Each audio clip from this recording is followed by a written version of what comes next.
Section 1. Hello, Tourist Information Centre. Mike speaking. How can I help you? Oh, hi. I wanted to find out about cookery classes. I believe there are some one-day classes for tourists. Well, they're open to everyone, but tourists are always welcome. OK, let me give you some details of what's available. There are several classes. One very popular one is at the food studio. Okay. They focus on seasonal products, and as well as teaching you how to cook them, they also show you how to choose them. Right, that sounds good. How big are the classes? I'm not sure exactly, but they'll be quite small. And could I get a private lesson there? I think so. Let me check. Yes, they do offer those. Though, in fact, most of the people who attend the classes find it's a nice way of getting to know one another. I suppose it must be, yes. And this company has a special deal for clients where they offer a discount of 20% if you return for a further class.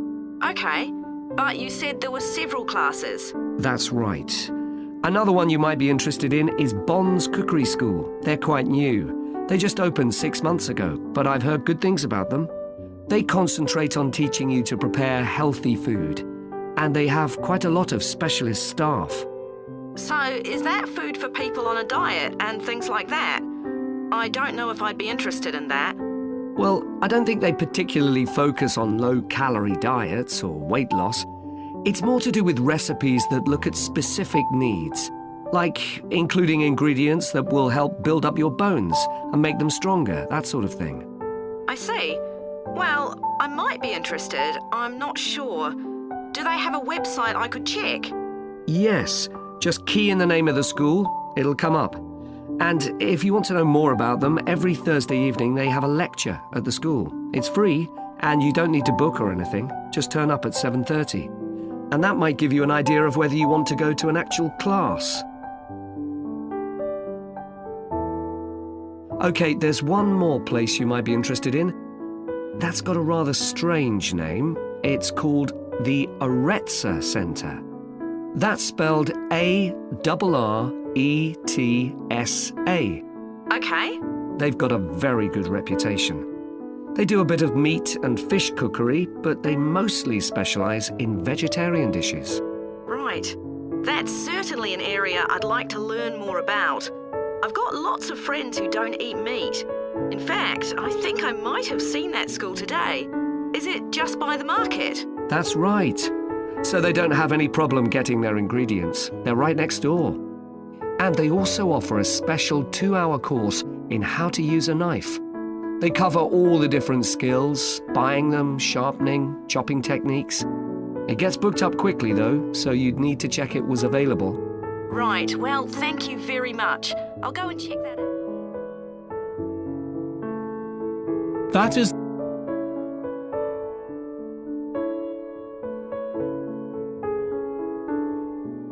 Section 2. Good evening, everyone. My name's Phil Sutton, and I'm chairman of the Highways Committee. We've called this meeting to inform members of the public about the new regulations for traffic and parking we're proposing for Granford. I'll start by summarising these changes before we open the meeting to questions. So, why do we need to make these changes to traffic systems in Granford? Well, we're very aware that traffic is becoming an increasing problem. It's been especially noticeable with the increase in heavy traffic while they've been building the new hospital. But it's the overall rise in the volume of traffic of all kinds that's concerning us. To date, there's not been any increase in traffic accidents, but that's not something we want to see happen, obviously. We recently carried out a survey of local residents, and their responses were interesting.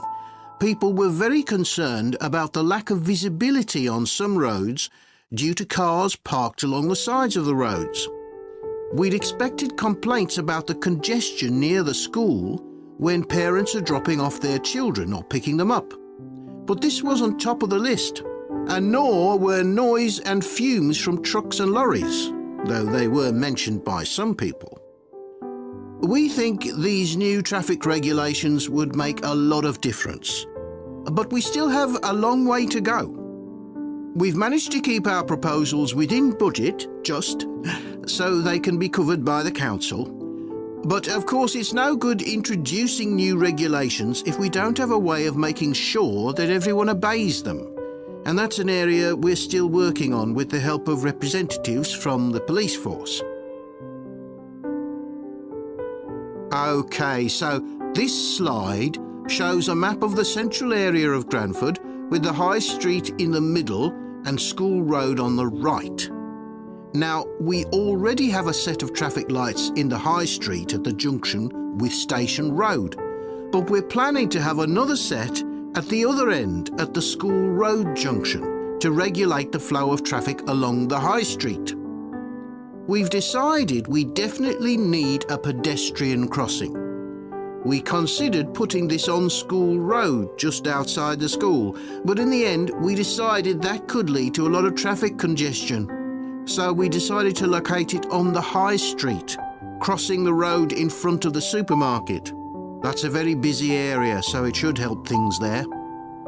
We're proposing some changes to parking.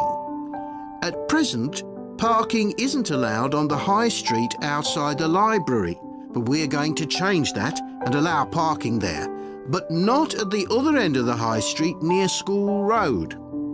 There'll be a new no parking sign on School Road just by the entrance to the school, forbidding parking for 25 metres. This should improve visibility for drivers and pedestrians, especially on the bend just to the north of the school. As far as disabled drivers are concerned, at present they have parking outside the supermarket, but lorries also use those spaces, so we've got 2 new disabled parking spaces on the side road up towards the bank. It's not ideal, but probably better than the present arrangement. We also plan to widen the pavement on School Road. We think we can manage to get an extra ½ metre on the bend just before you get to the school, on the same side of the road. Finally, we've introduced new restrictions on loading and unloading for the supermarket, so lorries will only be allowed to stop there before 8 a.m. That's the supermarket on School Road. We kept to the existing arrangements with the High Street supermarket. OK, so that's about it. Section 3. We've got to choose a topic for our experiment, haven't we, Jack? Were you thinking of something to do with seeds? That's right. I thought we could look at seed germination, how a seed begins to grow. OK. Any particular reason? I know you're hoping to work in plant science eventually. Yeah, but practically everything we do is going to feed into that. No, there's an optional module on seed structure and function in the 3rd year that I might do. So I thought it might be useful for that. If I choose that option, I don't have to do a dissertation module. Good idea. Well, I thought for this experiment, we could look at the relationship between seed size and the way the seeds are planted. So we could plant different sized seeds in different ways and see which grow best. OK. We'd need to allow time for the seeds to come up. That should be fine if we start now. A lot of the other possible experiments need quite a bit longer. So that'd make it a good one to choose. And I don't suppose it'd need much equipment. We're not doing chemical analysis or anything. Though that's not really an issue. We've got plenty of equipment in the laboratory. Yeah, we need to have a word with the tutor if we're going to go ahead with it, though. I'm sure our aim's okay. It's not very ambitious, but the assignment's only 10% of our final mark, isn't it? But we need to be sure we're the only ones doing it. Yeah, it's only 5% actually, but it'd be a bit boring if everyone was doing it. Did you read that book on seed germination on our reading list? The one by Graves? I looked through it for my last experiment, though it wasn't all that relevant there. It would be for this experiment, though. I found it quite hard to follow. Lots about the theory, which I hadn't expected. Yes, I'd been hoping for something more practical. It does include references to the recent findings on genetically modified seeds, though. Yes, that was interesting. I read an article about seed germination by Lee Hall. About seeds that lie in the ground for ages and only germinate after a fire. That's the one. I knew a bit about it already, but not about this research. His analysis of figures comparing the times of the fires and the proportion of seeds that germinated was done in a lot of detail. Very impressive. Was that the article with the illustrations of early stages of plant development? They were very clear. I think those diagrams were in another article. Anyway, shall we have a look at the procedure for our experiment? We'll need to get going with it quite soon. Right. So the first thing we have to do is find our seeds. I think vegetable seeds would be best. And obviously they mustn't all be the same size. So how many sorts do we need? About 4 different ones? I think that would be enough. There'll be quite a large number of seeds for each one. Then for each seed, we need to find out how much it weighs and also measure its dimensions. And we need to keep a careful record of all that. That'll be quite time-consuming. And we also need to decide how deep we're going to plant the seeds. Right on the surface, a few millimeters down, or several centimeters. Okay, so then we get planting. Do you think we can plant several seeds together in the same plant pot? No, I think we need a different one for each seed. Right. And we'll need to label them. We can use different coloured labels. Then we wait for the seeds to germinate. I reckon that'll be about 3 weeks, depending on what the weather's like. Then we see if our plants have come up and write down how tall they've grown. Then all we have to do is look at our numbers and see if there's any relation between them. That's right. So then... Section 4. Hi. Today we're going to be looking at animals in urban environments. And I'm going to be telling you about some research on how they're affected by these environments. Now, in evolutionary terms, urban environments represent huge upheavals, the sorts of massive changes that usually happen over millions of years. And we used to think that only a few species could adapt to this new environment. One species which is well known as being highly adaptable is the crow, and there have been various studies about how they manage to learn new skills. Another successful species is the pigeon, because they're able to perch on ledges on the walls of city buildings, just like they once perched on cliffs by the sea. But in fact, we're now finding that these early immigrants were just the start of a more general movement of animals into cities, and of adaptation by these animals to city life. And one thing that researchers are finding especially interesting is the speed with which they're doing this. We're not talking about gradual evolution here.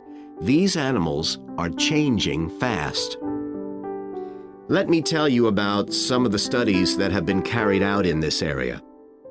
So, in the University of Minnesota, a biologist called Emily Snellrud and her colleagues looked at specimens of urbanized small mammals such as mice and gophers that had been collected in Minnesota and that are now kept in museums there. And she looked at specimens that had been collected over the last 100 years, which is a very short time in evolutionary terms. And she found that during that time, these small mammals had experienced a jump in brain size when compared to rural mammals. Now, we can't be sure this means they're more intelligent, but since the sizes of other parts of the body didn't change, it does suggest that something cognitive was going on. And Snellrud thinks that this change might reflect the cognitive demands of adjusting to city life, having to look in different places to find food, for example, and coping with a whole new set of dangers. Then over in Germany, at the Max Planck Institute, there's another biologist called Katharina Miranda, who's done some experiments with blackbirds living in urban and rural areas. And she's been looking not at their anatomy, but at their behavior. So, as you might expect, she's found that the urban blackbirds tend to be quite bold. They're prepared to face up to a lot of threats that would frighten away their country counterparts. But there's one type of situation that does seem to frighten the urban blackbirds, and that's anything new, anything they haven't experienced before. And if you think about it, that's quite sensible for a bird living in the city. Jonathan Atwell in Indiana University is looking at how a range of animals respond to urban environments. He's found that when they're under stress, their endocrine systems react by reducing the amount of hormones such as corticosterone into their blood. It's a sensible-seeming adaptation. A rat that gets scared every time a subway train rolls past won't be very successful. There's just one more study I'd like to mention, which is by Sarah Parton and her team. And they've been looking at how squirrels communicate in an urban environment. And they've found that a routine part of their communication is carried out by waving their tails. You do also see this in the country, but it's much more prevalent in cities, possibly because it's effective in a noisy environment. So, what are the long-term implications of this? One possibility is that we may see completely new species developing in cities. But on the other hand, it's possible that not all of these adaptations will be permanent. Once the animals got accustomed to its new environment, it may no longer need the features it's developed. So now we've had a look at